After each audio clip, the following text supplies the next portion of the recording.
So mga igsoon, ato na po ning ipasupot ning pangutana mga igsoon, continuation ni kaganina na pangutana. So, nangutana na sad ang atong mga kaigsoona protestante. Asa mabasa sa Biblia nga ang Katoliko tinukod ni Kristo? Mao ni mga igsoon na nangutana sila. Wala atong tubagon mga kaigsoona na ang iglesia na tinukod ni Ginoong Hesus wala niya hinganli. O wa bitaw gud. Mateo 16:18. Ang iyang iglesia nga ang ni ngalan o Katoliko sa ilang reliyon tungod sa gipahayag sa Ginoo. Mateo 28:19, Marcos 16:15 hangtod sa 16 ug sa Roma 1:8. Diya sa Mateo 16:18 ningon, "Bosa sultihan ko ikaw si Pedro, ibabaw ni bato, tukuron ko ang akong iglesia. O bisan gani ang kamatayon, dili gayud makabuntog nini." Sa lain nga version, nag-ingon dito na bisan ang ganhaan sa impyerno, dili makabuntog nini. Dugang pagpasabot, mga kaigsunan, ang mga Kristiyanos mitawag og Katoliko sa ilang relihiyon tungod kay gisugo sila sa Ginoo nga manglakaw sila sa tibuok kalibutan aron isangyaw ang maayong balita ngadto sa tanang mga tao. Gitawag sa mga Kristiyanos o Katolikos o Katoliko ang iglesia o relihiyon.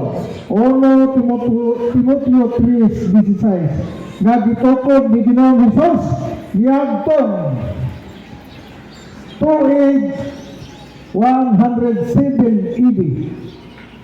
Tungod kay ang pulong Katolikos nagpasabot og universal sa Bisaya kailap o makailapon sa tibuok kalibutan.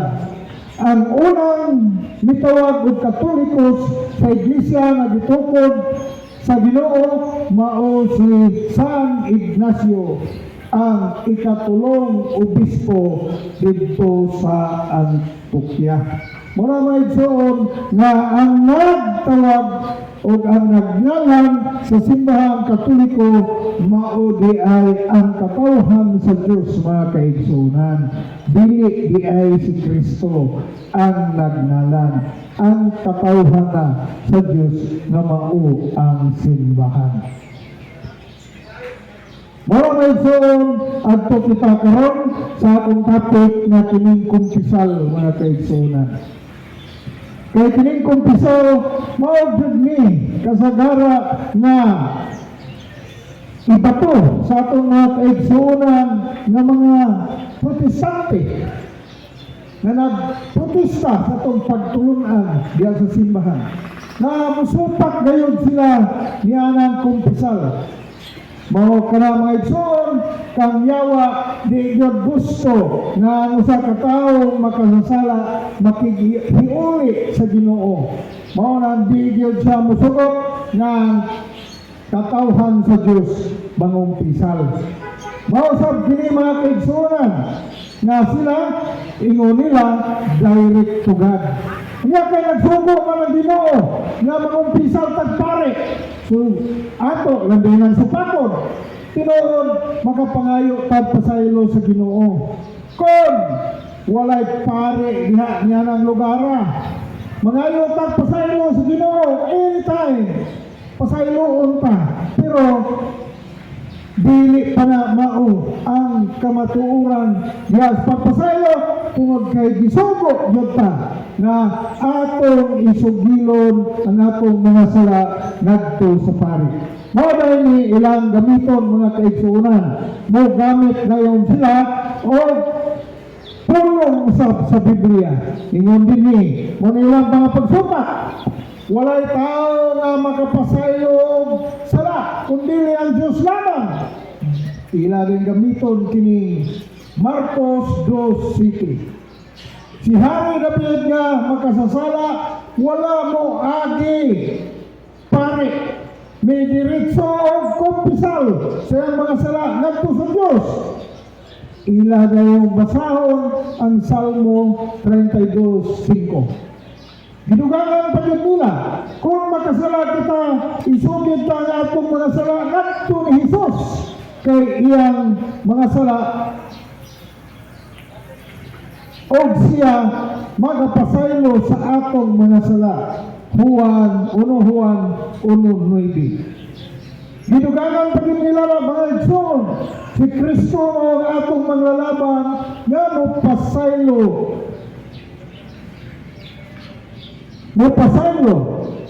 makasala kita, kung makasala kita, kay siya mao ang halad sa atong mga sala. 1 Juan 2:1-2. Jesus ningon, umari ka mo kanako, wala siya mo ingon na muadto ka mo pare.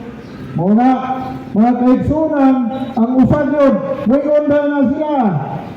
Nganong mga pisaw magpare ka ng pare, makasasala ka ba? Diretso mo sa Ginoo. Mga maigsuon, ang atong logic mga kaigsunan, kay pare tao mga makasala man usap, mga kaigsunan, samara nga ang usa ka silhig na hugaw, kung imong isilhig sa hugaw, malimpyo gud ang hugaw, malimpyo ang palibot. Mao po na mga igsoon ng pare kung iyang pasayloon ang sala sa mga tao, pasayloon usab kini sa Ginoo, kay nagingon man ang Ginoo, what is bound on earth is also bound to heaven. Nariin, nag-ingon ang Ginoo sa Juan 20:23 na ang inyong pasayloon dinisyuta di pasaylo usab sa langit. Wala mga igsoon nga aduna di pagpangumpisal. Ato ni karuhon mga kaigsuonan, ato ni tubagon ni ilang mga pagsumbat, haron kitang tanan masayod nini mga kaigsuonan. Ang mga pare tinugyanan sa Ginoo sa pagpasaylo sa mga makasasala. Sa unang panahon, sa unang tugon, mga kaigsuonan, mismo si Hari David ni agid tinugyanan sa Ginoo sa pagpasaylo sa makasasala. Si Hari David ni agid tinugyanan sa Dios aron pagpangayo sa pasaylo sa iyang mga sala. Asa mabasa? 2 Samuel 12:12 hangtod sa 14. Si Hari Saul ni Samuel na tinugyanan sa Dios aron sa pagpanayo sa pasaylo gikan sa Dios. 1 Samuel 15:23 hangtod 24. Busa magsoon na naman din sa karaang tugon nganong dili pamanggid ni tumanon, nganong magsupak-supak banta sa gisugo sa Ginoo, nagpasabot barangay nga kita masinupakon. Molang mga kaigsuonan, niya ni karong panahon sa Kwaresma, angay pang mamalandong kung unsay atong mga sala sukad sa miaging Kwaresma hangtod na pud karong Kwaresma. Kay kitang tanan makasasala man, madako man og magamay, ato nang ikumpisal sa pari haron maabsuelto ta sa atong mga sala ug magbuhat kita tinarong ug magbinuotan ta diha kang Kristo. Ang mga apostoles, unang mga pari sa Ginoo, mga tao apan yatagan sila dahom sa pagpasaylo. Muli dingon sa atong Ginoo diya sa Juan 20:22 hangtod 23. Bisan pinsan mga sala ngayon di pasaylo, napasaylo na usab. Wala mention na ang mga pare kon na iyang pasayloon, di pasaylo usab kini sa Dios. Iya man gid ni giingon, ang Ginoo dili makakon kamakuuran ng Ginoo. Mao na mga igsoon, ang gingon nini, ang gingon na pagsugid sa sala ngadto sa Dios, itugyan sa mga pari na tinugyanan sa Dios. Asa nabasa? Josué City 19. Wala nga dito maglangan mga kaigsunan, kaya ang usa ka tao na akong istoryahan na mangumpisaw siya sa diha na iyang gidinay ang pagpangumpisaw pilara kabulan gikan sa mong pag-istorya gibawian sa Ginoo sa iyang kinabuhi mga kaigsunan. Kaya wala ka masayod, nagipadala ako niyato, nagtong tawhana, haron siya hatagan og mensahe diha sa pagkumpisal siyang mga sala apan siya mismo ningon nga di siya mangumpisal kaya ang pari makasasala maayo pagmubritso ko sa Ginoo. Una ako sandigan ngayon supaka ang gisugo sa Ginoo na moadto pagpari haron mangayo pagpasaylo. Una mo Nasuko siya. Nasuko siya, hindi nako. May aksyon siya o threat diri kanako. Mao mga igsoon ang Ginoo nga gayod mao ang nasayod kaniya kung asa na siya karon gibutan sa atong Ginoo. Kay human na mo istorya naghigos ang maong tao mga kaigsunan o pilara kabulan namatay ang maong tao mga kaigsunan. Ang Diyos nini kinahanglan sugiran pa sa atong mga sala kaya ang tanan natong mga kasalanan wala matago gikan kaniya. Salmo 29:5. Kini gahang sa pagpasayo gihatag sa Diyos ngadto sa mga pinugyanan niya. Mateo 9:7. Dunay mga tao nga nangumpisal sa ilang mga sala ngadto sa mga apostoles. Buhat 19:18. Si San Pablo usap ni hatag ng pasaylo sa ngalan ni Kristo niyadtong mga masalaypon. 2 Corinto 2:10. Mga igsoon, diya sa grasya o sakramento sa kumpisaw at dunay usa ka tao na na-admit sa probinsyang hospital Maramag, Bukidnon mga kaigsunan. Akong amigo higala giisip ko usap na siya akong amahan kay amigo kayo sila ng akong amahan mga kaigsunan o usap siya giisip ko niyang anak. Bibisitahan ako siya kay labi masok mga kaigsunan. Sabihan ako siyang bibisitahan, nag-istorya kami bahin sa kumpisal. Gibawat niyang sakramento sa kumpisal mga kaigsunan o nag-istorya kami. Lista na to, karami ang mga sala, dagmay o dagko, mga kaigsunan. Kaya doon na sa pagsalit, hindi ka na to. Wala may zon, pumangat to sa taas na listahan. Dibala ko tiningat to sa pari, sa kumbento, sa Maramag, sa San Andres Church, mga kaigsunan. O naghagyo ako sa pari dito nga pakumpisalon ang akong amigo o suod nga tao. Diagtuan sa pari, mapay unang nabot ang pari kay kanako mga kaigsunan. Pagabot dito, pagkaugma, gibisitahan ako siya banda mga alas 3 hapon mga kaigsunan unsang milagruha nga masakiton nga na-stroke. Himpauli sa ila kay namaayo na ang iyang gibako. Wala na igsoon, confusion is healing. Plus, Eucharist is healing mga kaigsunan. Ang kinahanglan sa mayong pagkumpisal, mga Katoliko kong igsoon, Mao kini kinahanglan nga susihon nato ang atong konsensya kung unsang mga sala na atong nahimo mao nga mahimulag ta sa Dios. 2 Corinto 3:5. Ang sekreto nini mga kaigsunan mag-ampo kita sa Espiritu Santo ug pangayo nato kaniya na pahinumduman kita niya sa atong mga nahimong kasalanan. Sa panahon na kita mahinumdum na kuhag papel o bulpen, ilista mga kaigsunan kay sa panahon na ba sa pagpangumpisal kung dili nato ilista ang yawa tigaon ng atong gihuna-huna o hangtod lang Ginoo makalimuta ang resulta usaray atong na istorya. Mao na nga mao ka na ang maayong pagkumpisal. Ikaduha, ang paghinusol mo ang pagbiga sa sala o pagbuhat na ang mga maayo. Sumay sa kabubuton sa Diyos.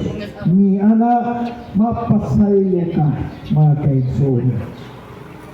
Human sa pagkumpisal, maghinusol, human sa atong pagtangayo o panabang sa Espiritu Santo, maghinusol ta atong pagabasulan.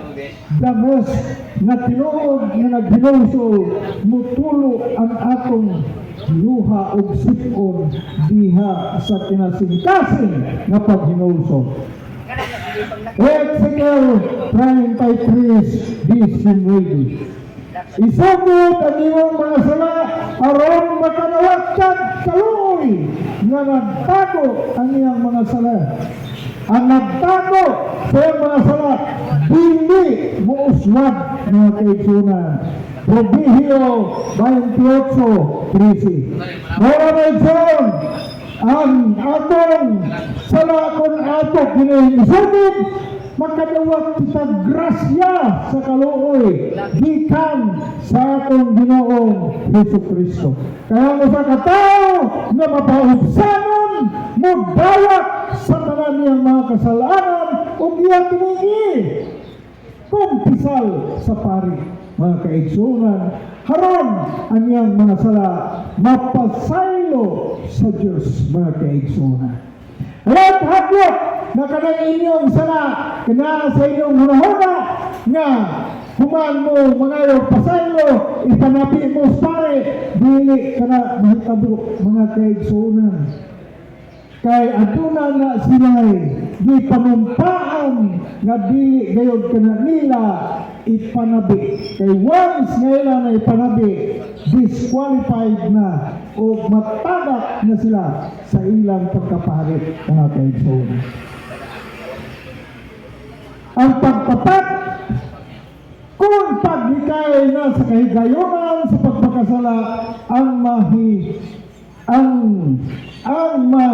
hinaadmanon naglikay ang mapinadmanon naglikay apan ang mga buwan-buwan nagpahibuo sa dakong peligro. Proverbio 14:16. Mga nagsuon kantong mga nagbuhat ng dili mayo bisan nasayod na nga niyang gibuhat dili maayo kanang mga tawhana gitawag na sa Ginoo o mga buang-buang. Proverbio 14:16. Ang pagtuma na sa Pilipinsa na isugo sa pare, Jesus ngayon natong giayon niya. Ayaw na pagpakasala aron ang labi pa kadautan dili mo bangat kanimo. Mao na maigsoon ang pare human niya hatagi og absolution ang makasasala moingon dayon ang pare lakaw og pag binuutan anak o lakaw o pag-ampok kanunan sa Ginoo. Moingon siya lakaw o pagmalinhaon. Ang grasya sa Diyos sa kanunay magauban kanimo. Mga maigsoon, diha sa atong pagpangumpisal, nindot kayo atong bation, human sa pagpangumpisal, sa matas na igkan o tunok mga kaigsunan. Nindot atong hunahuna, nindot ang atong mga pagbati, na may kaayong paminaon mga kaigsunan kung kita naghinulsol, nagbasol sa kinasing-kasing nato nga pangayo pasaylo sa Ginoo. Bosang kaigsoon, adunay dual confusion sa atong diniri dinhi sa kabanglasan ang tanang mga kaparian muadto sama dinhi karon sa kabanglasan ang mga pari naman diri ang Paris Press sa Sambuangita, ang Paris Press sa poblasyon, ang Paris Press sa Aglayan ug Linabo, muanhi dinhi sa kabanglasan magpakumpisal sa mga katawhan sa Dios nga buot mo sugilon sa ilang mga sala. Ayaw, pinita maulaw mga kaigsunan sa pagsugilon sa itong mga sala. Kaya kung maulaw ta, nag-ingon ng Ginoo, na kung ako inyong ikaulaw kusag kamo sa gingharian sa akong amahan dito sa langit. Mga kaigsunan, pangayon na to ang grasya sa Espiritu Santo na mangumpisal kita. Ang atong simbahan nagtugot kanato na bisan kausa sa usa ka tuig kita mangumpisal. Apan kung mas maayo nga kung mahimo kada bulan ta mangumpisal. Kasama sa una, naglihok pa ko sa evangelization, naglihok pa ko sa healing ministry dito sa Cagayan. Kada semana, mga kaigsunan, dili pa kami muadtog mga hospital, mga kaigsunan, mangumpisal gud midaan sa pare aron hitsas o limpyo na dili kami mabirahan sa yawa. Mga kaigsunan, diha sa pagkumpisal ang atong mga sala, di pasaylo si Ginoo ug magbuhat kita natarong sabang kita naluoy kita buhatag ta sa angay natong hatagan ilabi na sa atong mga kaigsunan na uhaw sa kamatuoran. Dahil salamat ug mayong hapon kanatong tanan. Amen.